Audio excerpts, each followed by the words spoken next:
Okay, hi everyone. Welcome to today's BizChat with Lieutenant Santos from Lemoore PD. So Lieutenant Santos, our first question for you is for you to just kind of share with us your career background. This BizChat is geared towards detective work, so if you could also provide some detail into your background as a detective as well, that would be great. Oh, okay. Well, let me see, as far as my background, I started this line of work in 2006. Prior to that, I attended the police academy. And then prior to that, I went to the Fresno State University, obtained my bachelor's degree in criminology with an emphasis in law enforcement. The police academy was about 6 months long. And that's about, more than a full-time job. It's Monday through Friday, some Saturdays, some Sundays, from 5 in the morning to 5 p.m. After that, I was hired by the Lemoore Police Department. Like I said, in 2006, went through a very stressful 4-month field training program here in the department, and then I was a solo patrol officer for about 3 years. After those 3 years, I had the opportunity to join the motor unit, and my primary job there was traffic safety. So I investigated all of the traffic collision reports that came in, anything from a fender bender up to a fatal traffic collision. And the fatal traffic collisions entail some detective work because you start digging into the background of individuals that were driving the vehicles during the time of this fatal collision, all the way up to the autopsy reports. If somebody dies and you conduct or you attend autopsy report with the coroner's office, and you find out a little more about that person as far as maybe any health conditions or any if they're under the influence of a drug or alcohol, you name it. I did that for about 5 years. After that, I joined the Kings County Narcotic Task Force as an investigator, investigating major drug trafficking throughout the state, pretty much. And that went from, those investigations took me from the Central Valley down to the Mexico border. And they call it an investigator, not a detective, just because you're focusing on narcotics, but it is the same thing as a detective. You're just investigating the cases as an undercover agent. I did that for about a year. I was promoted to the position of a corporal. After that, I joined the Central Valley Regional SWAT team. I was in the SWAT team for approximately 5 years. I was promoted to the position of a sergeant, and I supervised the patrol officers, the patrol shift, that's a sergeant. And then I moved on to be the detective sergeant.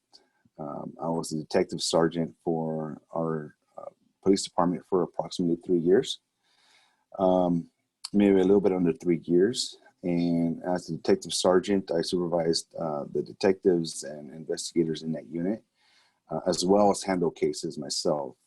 Anything from child abuse, rapes, forgeries, grand theft, up to homicides, shootings, stabbings, all in there.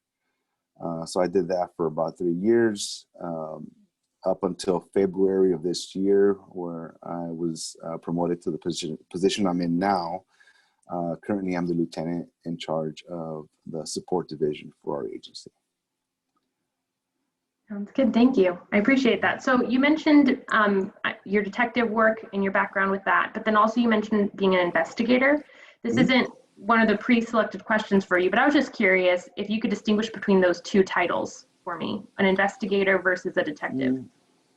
Well, an investigator back then was called that because you were focusing on one thing and you were assigned to a special task force. Okay. But so you're focusing on narcotics instead of like a detective focuses on pretty much anything that requires a lot of work, a lot of detail into an investigation. Okay. Sounds good. Thank you for that clarification. So then my second question for you is, what led you to seek out working as a detective? Well, I started off with the small stuff, with patrol, dealing with the initial call for service, and then turning it over. After a while, that kind of tends to get repetitive, and some officers develop that thirst for more, and to have the ability and expand your horizons and continue your professionalism building. So I just wanted more. I wanted to see, sometimes you would go to a call or rape as a patrol officer, and then you don't hear about what ends up coming out of that. And things like that always kind of bugged me in the back of my head. And I just wanted to see it all the way through. And I thought being a detective, I would. And that's why I made the choice, is I wanted to see these large cases, these serious cases, high profile cases. I wanted to see them from the beginning to the end. And I ended up learning a lot about myself, and it made me feel really good to find some closure for victims, to be able to, to help them from the beginning all the way to the end and to the court trials, and maybe gain them help, getting them assistance through victim witness advocates, finding resources for them. And it brought more of gratification into my life. Okay, sounds good. Thank you. I appreciate that. So then my third question for you is, what does a regular workday look like for someone who is working as a detective? Okay. Well, the detectives try to work Monday through Friday on a day shift, which means 8 to 5. Some detectives have the choice to work 4/10s, which means that they would come in maybe at 7 in the morning and get off work at 3 or so. So right now we have 2 detectives that alter their schedule. One works Monday through Thursday, another one works Tuesday through Friday, and then the detective sergeant mixes his schedule around, but typically day shift. The schedule is nice up until you start getting busy and you start getting called out into major crime scenes. And that's when it gets a little bit mixed up. So the detectives always have to be on call. Typically one detective will be on call for a week. But if there's something that's major that happens, such as a homicide or a rape or a shooting, then the other detective, whoever is not on call, a detective or an officer that's assigned to the unit, are expected to respond and answer the phone and come out. So what are some of the general responsibilities that a detective would have on a regular day? Our detectives supervise all of the sex registrants in the city. So one of the things they do is make sure that if there's a sex offender living in our jurisdiction, and make sure that they are in compliance with the state laws and the requirements that they have to meet, per California law. So they keep track of sex offenders, they check the compliance, and then they have their own caseload. So whenever there isn't something too serious, like a homicide or a shooting, they have other cases in their caseload, which means like forgeries or burglaries, things of that nature.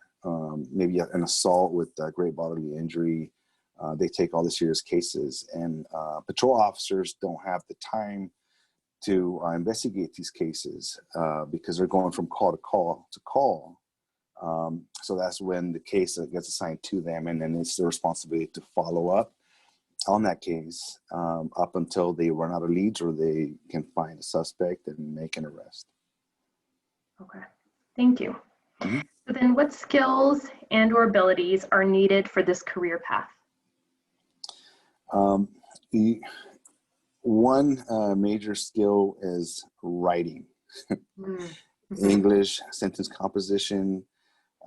If you are interested in this field, then you need to pay attention to your English teacher, because you're writing reports, lengthy reports. My last homicide investigation, let me see if I can find it.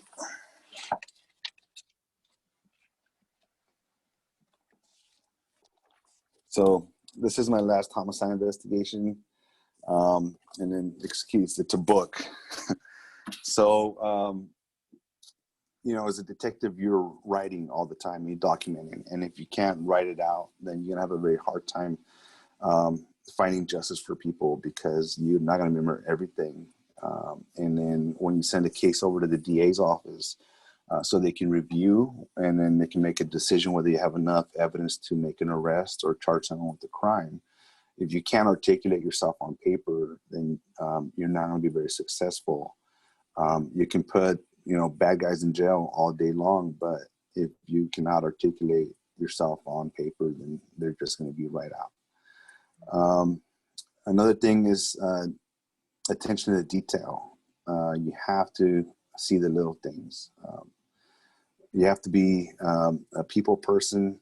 You have to be able to talk to people, and most importantly, you have to care about your victims.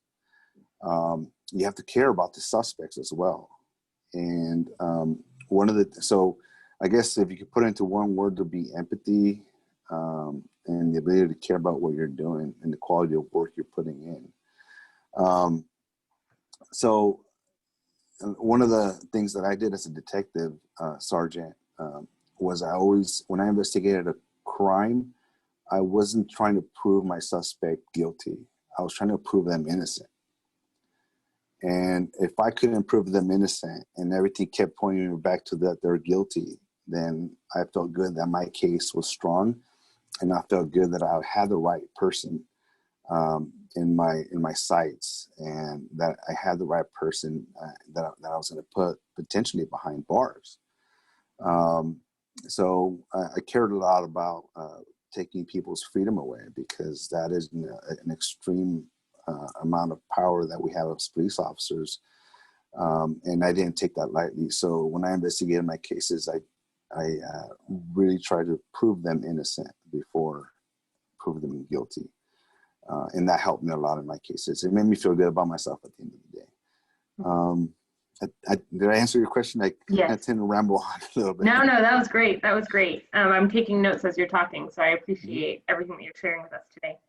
My next question is, what are some of your biggest day-to-day challenges that you encountered when you were a detective? One of the biggest challenges was the fact that the law is always changing. New laws are always coming out, so you have to stay up to date as a detective on your case law. You have to stay up to date on any new legislature that's coming out, because you could go search somebody's house or somebody's car and get evidence one day, and then the next day you can't do that anymore the same way. You have to go around things go about things a different way. Sometimes you can search. At one point, we were able to search a car without a search warrant under certain circumstances. And then the next week, you know, trying to search a car under the same circumstances, and now you can't do that legally anymore, and you have to get a search warrant. So just little things like that keep changing. You have to stay up to date. Those were probably about our biggest challenges. Yeah. Sounds good, thank you. And just a reminder for anyone that's on the call, if you have questions for Lieutenant Santos, feel free to ask them in the chat box. I am monitoring that during this biz chat, so feel free to ask any questions that you would like him to answer for you. So then my next question for you is, what did you enjoy the most about working as a detective?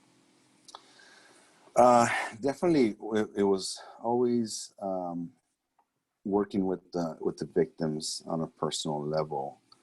And it was being able to get to know them, And at the end of the day, it was the best feeling that I could ever get when I could get them help and I could bring closure to their lives. Some victims were not comfortable knowing that a suspect that took advantage of them was still out there. So when I was able to bring that that sense of security to them, and I was able to find the right person and then hold that individual accountable, it made me feel really good. Just being able to talk to them at the end of it all was probably about the best feeling that I had. And then on the same note, it was one of the worst feelings that I could get when I couldn't find closure for them, because I was not 100%. I was not able to close 100% of my cases, and that felt bad. There were limitations to what we could do and couldn't do, and that was also the other side of that coin. That would be a challenge. I could see that. Just so everyone knows on the call, there was a little bit of a issue with our hosting capabilities in Zoom. So if you did pose a question in chat, they were actually going to Elena, as she was previously the host, but we've now adjusted that. So feel free to repost your chat into the chat and I'll see it as I'm now the host. So sorry about that mix up and that confusion. So I'm going to go ahead and ask some of the questions that have been forwarded to me. So my first question is, is the post training mandatory? And if so, is it an out-of-pocket expense? The post training is mandatory. So if you're referring to the police academy, that's mandatory. And you have to go to the police academy and you have to graduate. There are 3 modules to a police academy. They start off at 3, 2, and 1. 1 is the highest module. Once you complete your module 1 on the police academy, then you are available to work as a police officer. The post-training does not stop. Post-training is mandatory throughout your career as a police officer.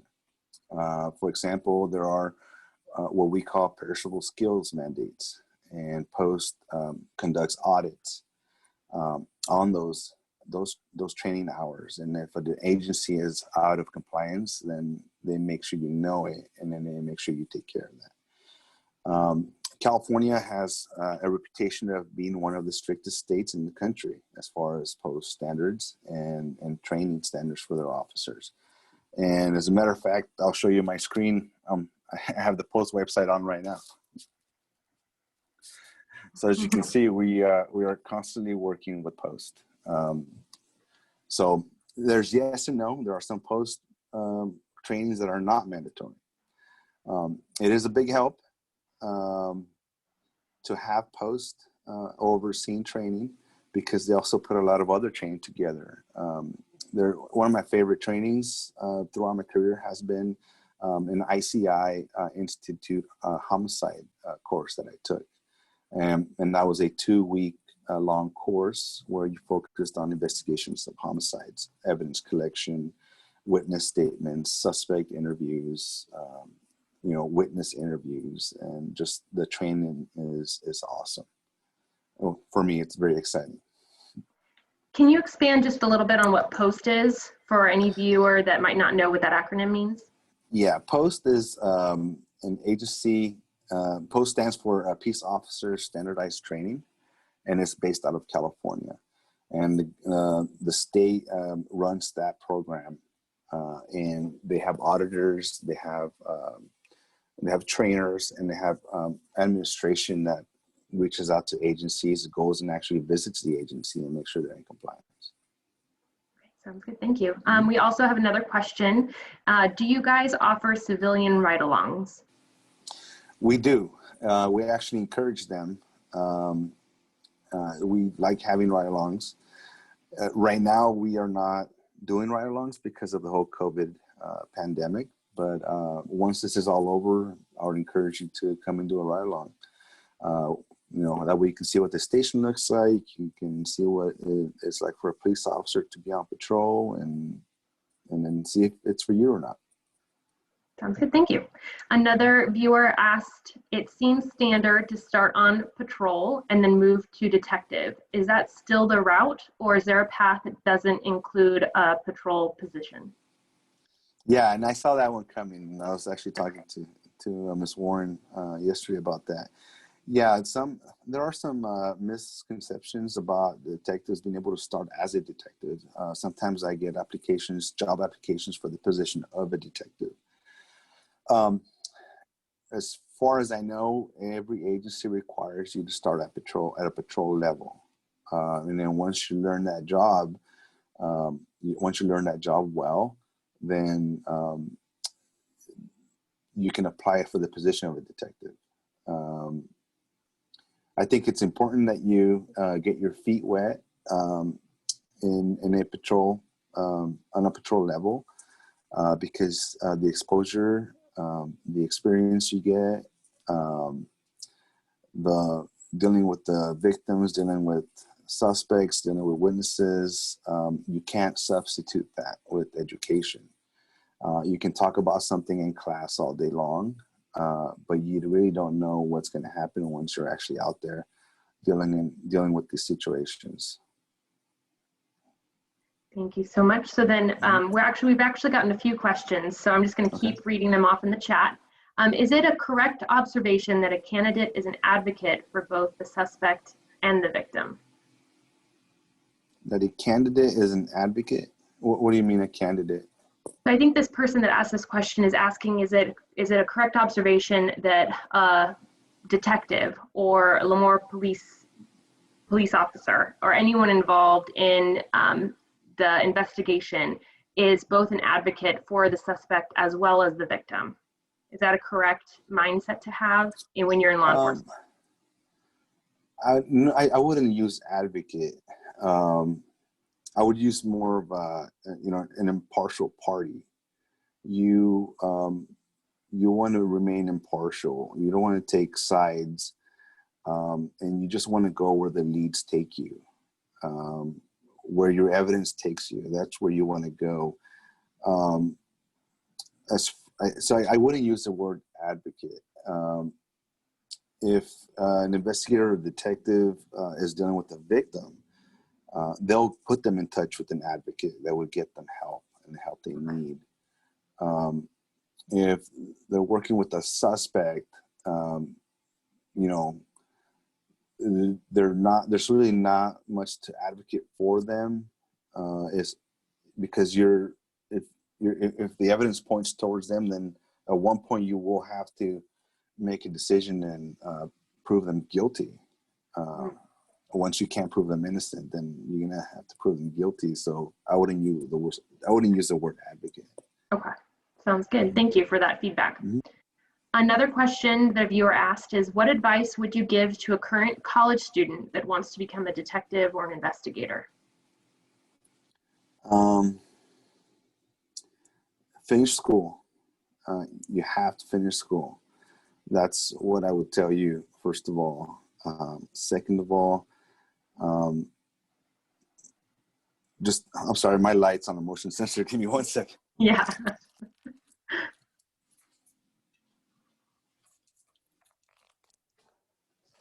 Apologize.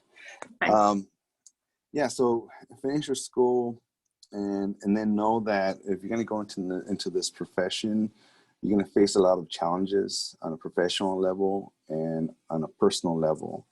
So constantly reevaluate yourself, reevaluate your life, and see if you're still doing the right thing.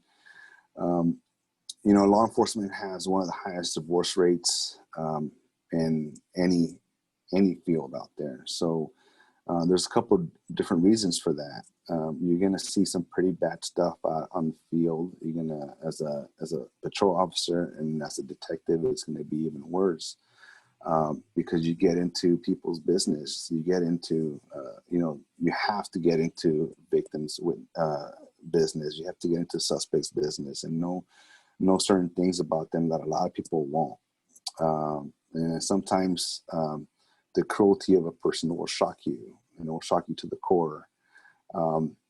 So be ready to deal with those issues, and then you have to be ready to keep that apart from your home life. And a lot of officers, a lot of detectives can't do that. I can't tell you the number of times that I had to park, down the street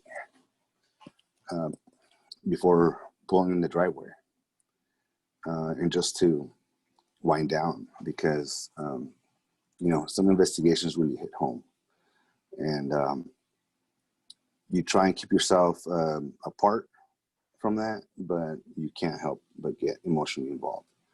So be ready to compartmentalize your life, and it's not easy. I think that's all I got for that one. Thank you. Really fast, you kind of hinted around it, and I wanted to ask specifically, are there any resources that someone that's going into this kind of career path can find in regards to their mental health, especially with what's going on in our current environment? Are there mental health resources that are available for law enforcement individuals? So do they mean before getting into this field, or while you're, or after, like when you're talking about having to compartmentalize? And yeah, so we have peer support training here in the department, and then that's after. If the peer support doesn't work, then as an agency we'll get help for an officer that needs counseling or that needs some type of mental health. But the first step is always peer support, and we train our officers to support themselves, to support each other, and to seek for help. During that peer support, you're given phone numbers, you're given contacts for people to contact if you need to talk to someone, if you need help in any way that's emotional or psychological. Before becoming a police officer, the only thing that I know is that you have to have a psychological test, and you have to pass it. Sounds good. Thank you. We had another question come in the chat. Will a juvenile background hinder an applicant from being hired by a department? Typically, juvenile criminal history is sealed once you turn into an adult.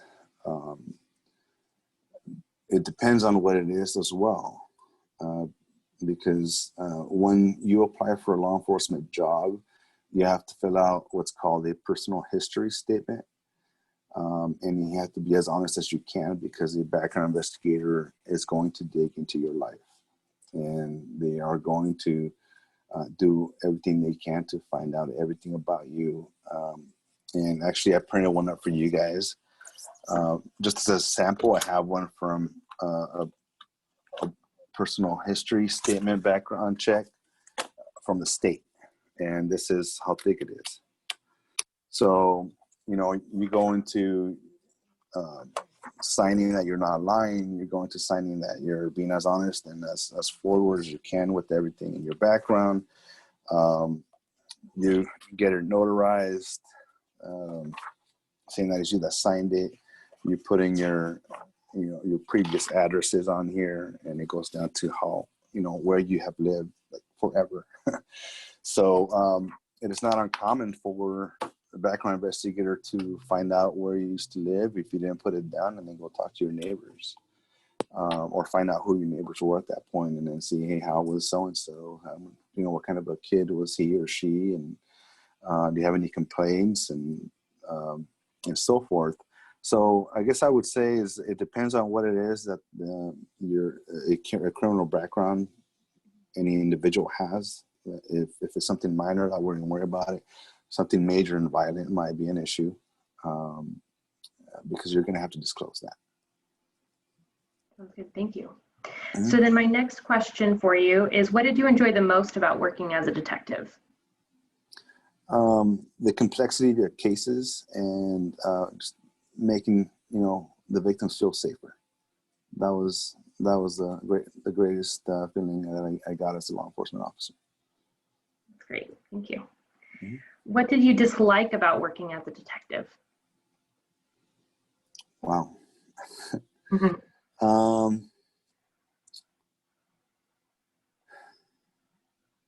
I would say, I don't know if I disliked anything. I can't think of anything right now.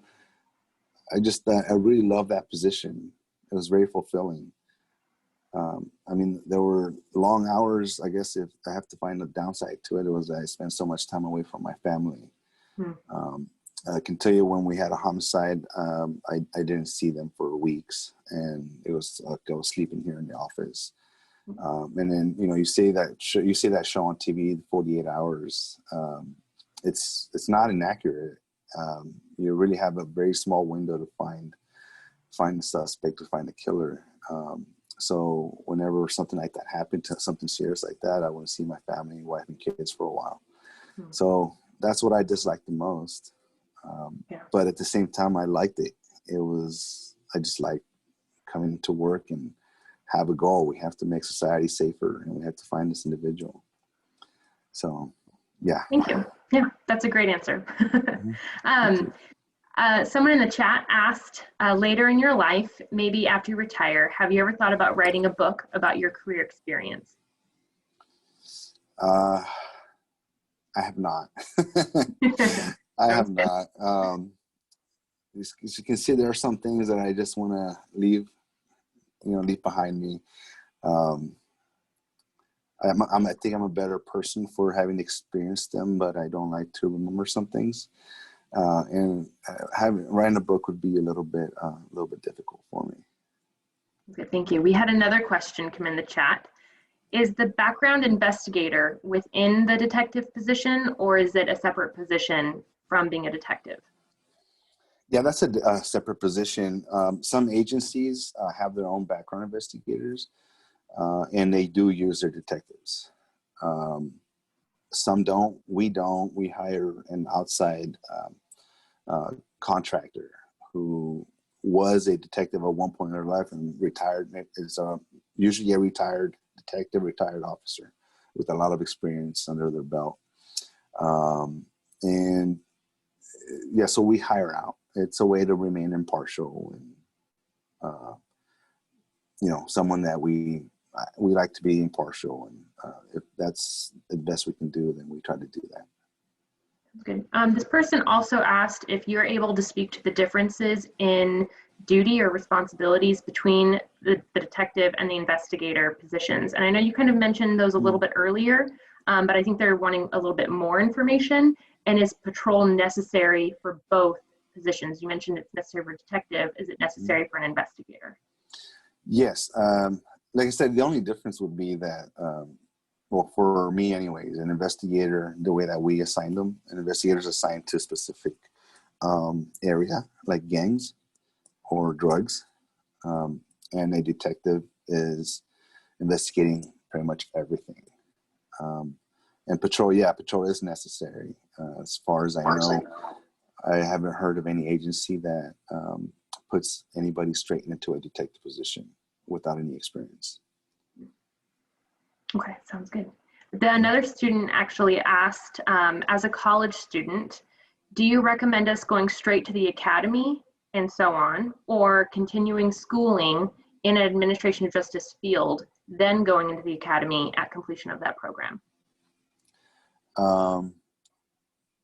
Finish school, go to college is my advice to you, and then go to the academy. The one thing that I would do differently from what I did is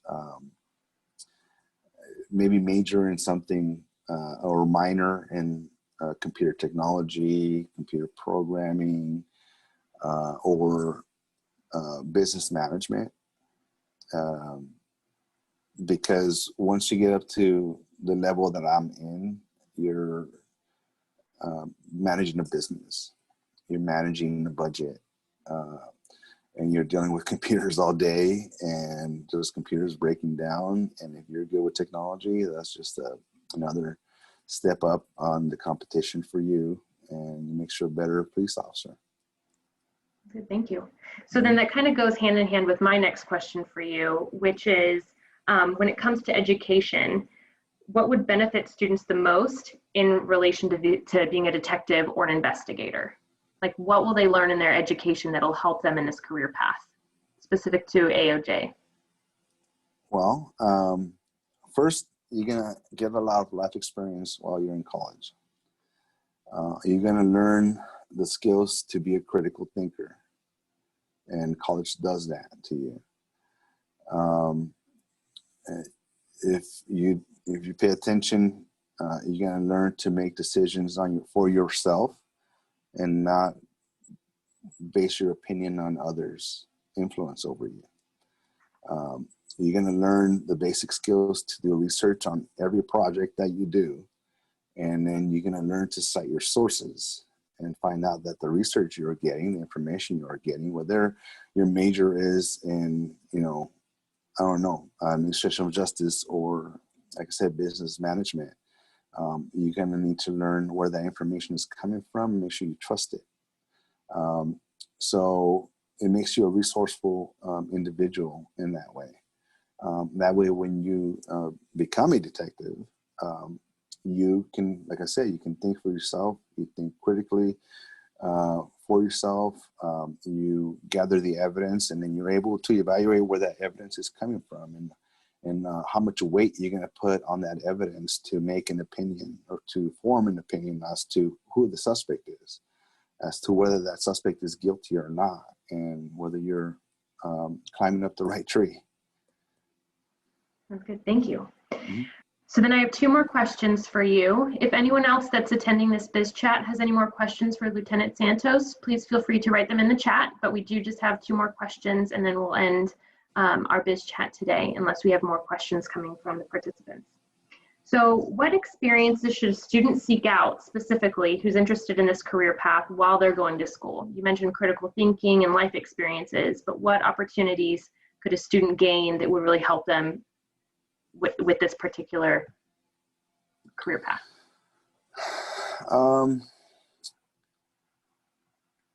Take the time to volunteer in your communities. Take the time to help others that are in more need than yourself. A lot of times, as college students, if you're in college, you probably have a more privileged life than others. And not everybody can have or have access to college or to a college education. So by volunteering in your community, you can see that. You get to deal with people. You get to learn people's skills. And another thing that you should do is, like we talked about earlier, go on ride-alongs, meet your police officers, become familiar with your police agency, and then maybe even volunteer at your police agency. We have a volunteer program here at the police department. We have a Citizens Academy that we offer when we're not in a pandemic. But become involved, because if this is what you're going to do for the rest of your life, you have to make sure that you are okay with it and that you're going to like it, because there's pretty significant investment to put yourself through a police academy and then put yourself through 4 years of college with the criminology major, if that's what you're going to choose to do. So take the time to do that, because that way you're gonna know by volunteering with people that are less privileged than yourself or that are in need.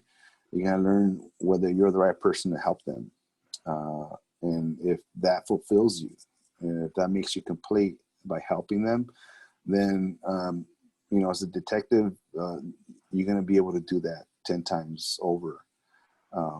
And then same thing goes with the police department. Maybe you don't like it. Maybe it's not for you, because our job comes with a lot of pros and it comes with a lot of cons. And just the way things are going right now, the cons are kind of overweighing the pros. So you have to make sure that you're gonna be able to deal with that for the next 30 years of your life if you're gonna stay in this job. Thank you. And then we had two questions come in the chat while you were sharing on that last response. Is there an educational incentive offered for officers who are wanting to pursue a higher degree? Yes. And this is why I tell you, another reason why I tell you to finish your education is not just because it's going to make you a better detective. That's probably the major one for me. And first, let me go back. If money is the reason why you're doing this job, then don't do it, because one, you're gonna be miserable. If money is the reason you're doing this, because you're never gonna be rich. There's no way you're gonna become rich in this career path. So if that is your motivation, please don't do this line of work. But yes, we do have an incentive. Law enforcement agencies value education. They value the fact that you are probably a critical thinker, like I said. We value the fact that you have invested in yourself and you're dedicated to this profession. So some agencies offer a 5% pay increase over your normal salary for a bachelor's degree, and then 2.5% for your associate's degree. Our agency offers 10% pay increase for a bachelor's degree and 5% for an associate's. In addition to that, most agencies offer a bilingual pay incentive. So if you have an opportunity to learn a second language, choose it wisely and learn it well, because it's going to help you 10 times over. And it's going to pay for itself over and over. So yes, I hope that answered your questions. Another question came in the chat, if you know this information, but what is the ratio of men to women employed at your police station? Wow. Let me see. We have about 90% men, 10% women. Our captain is a female. My boss is Captain Margarita Ochoa. And then we have 2 or 3 female police officers at the patrol level. So yeah, women are desperately needed in law enforcement. And they bring a different side to investigations, because men and women think differently. And I think I can say that from experience, from investigations. They bring a different angle. They bring a different point of view to investigations. And they're very good detectives. I have noticed that women have a very a keen eye for the small details. We need to hire more females. And the problem is that we don't have that many female applicants. So if you're a female and you want to get into law enforcement, you're going to have a good time or an easier time getting hired on, because we in law enforcement, we need more females. Good, thank you. Another question we have in the chat, are there other positions that are supportive to the detective position, such as an assistant or office support along those lines, that wouldn't require a patrol background? Not in our agency. Once you get to like the federal level, like FBI agencies and the ATF and things of that nature, then they have assistants that conduct background checks on their, victims, witnesses, suspects. They conduct history of locations, phone number checks, and I think they're called criminal analysts. I'm not sure exactly what their title is, but once you get into larger agencies like that, then those positions do exist. Okay, sounds good, thank you. And then, are you still running the Explorers program? And if so, would Explorers experience get you into the Post Academy? We are still running an Explorer program, but that's been suspended for now. There is an age limit to that. So if you're in college, you're probably too old to be in the Explorers program. But yes, we are still running it. And no, it does not help you get into the academy, but it does give you a step up or an advantage over cadets who are just starting to learn about law enforcement, because in the Explorer program, our Explorers attend regular trainings, and then they also participate in competitions. The trainings go anywhere from search and seizure law, classroom learning, like Miranda rights, how to interview, how to speak to people. And then it goes on to tactics and safety tactics and de-escalation tactics and you name it. Okay, thank you. So then my last question for you, as that was our last question that came in the chat box, and my last question is, what advice would you give to students, college students who are interested in this career path?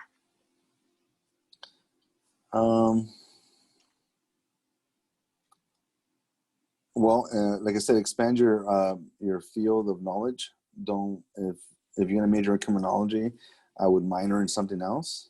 Or you can always major in something that's not criminology and then minor in criminology. But it definitely expand your horizons and learn other areas because they're going to be beneficial to you. Everything you're going to need to know about law enforcement is going to be taught to you in the police academy. So what I learned from my criminology degree was a lot of case law, and I learned a lot of search and seizure law. I learned about criminal psychology, and for me, criminology was a mixture of psychology and sociology, with an emphasis in crimes and criminals. And I don't regret it at all. It was awesome. It was a great deal of help, and I think that is the reason why I'll give you 1 second. So I am going to be posting in the chat box for you guys who are attending this BizChat. It is our survey link to just make sure that we hear from students who are attending our events, that our events that we're doing are beneficial and worthwhile for you guys. So I'm going to be posting that in the chat box for you. If you could take the time to go to that link and complete that survey, that would be great. It is on Microsoft Forms, so it shouldn't take very long, and you just click that link, and I think there are about 4 questions.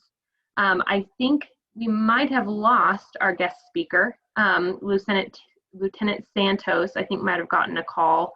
So I am going to end the record. Oh, nope, he's back. Sorry about that. Perfect. Let's see if we can unmute him. Perfect. Oh, hi, Lieutenant Santos. I'm sorry about that. I'm getting a bunch of calls. Yeah, no, you're fine. We know you're at work. We know you're at work, so we appreciate it. So the last question that we did have in the chat box for you, and then we'll close the BizChat today. But you mentioned the difference in females in your police department, the 90% to 10%. Is there anything that you guys are doing right now to help change that demographic?